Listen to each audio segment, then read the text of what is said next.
Rumah Ketua KPPS di Kabupaten Pamekasan, Jawa Timur diteror bom oleh orang tidak dikenal. Akibatnya rumah korban rusak berat. Peristiwa ini terjadi pada Senin dini hari saat pemilik rumah sedang tertidur lelap. Menurut korban yang juga ketua KPPS, awalnya dirinya tidak menyadari jika ledakan itu menimpa rumahnya. Namun saat tetangga sudah berkerumun di lokasi kejadian atau di lokasi ledakan dan melihat rumahnya sudah porak-poranda, baru ia mengetahui rumahnya diteror bom oleh orang tak dikenal. Korban belum mengetahui pasti alasan pelaku meledakkan rumahnya.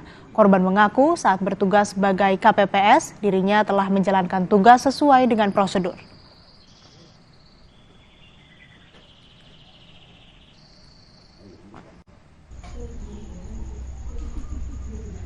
Tampak kondisi rumah Ketua KPPS di TPS 6 Desa Nyalabuh Daya, Pamekasan, Jawa Timur, porak-poranda akibat ledakan bom yang dilakukan oleh orang tak dikenal.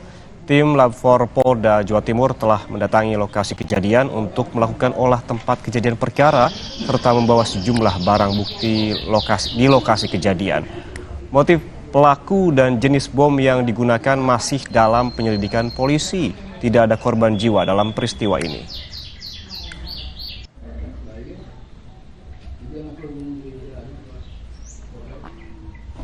Tim Gegana Satrimo Polda Jatim tiba, kemudian juga itu bersama dengan Dinabis Polres Pamekasan didampingi Bapak Satreskrim. Kemudian pukul 17 ini tim Gegana Penjinak Bom Polda Jatim datang dan melakukan olah TKP.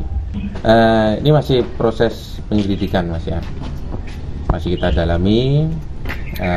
Jadi apa penyebabnya, ya, bom jenis apa, ini masih kita dalami, masih kita selidiki. Kemudian juga motifnya apa, ini kami masih mengumpulkan bukti dan keterangan dari saksi-saksi yang ada di sekitar lokasi.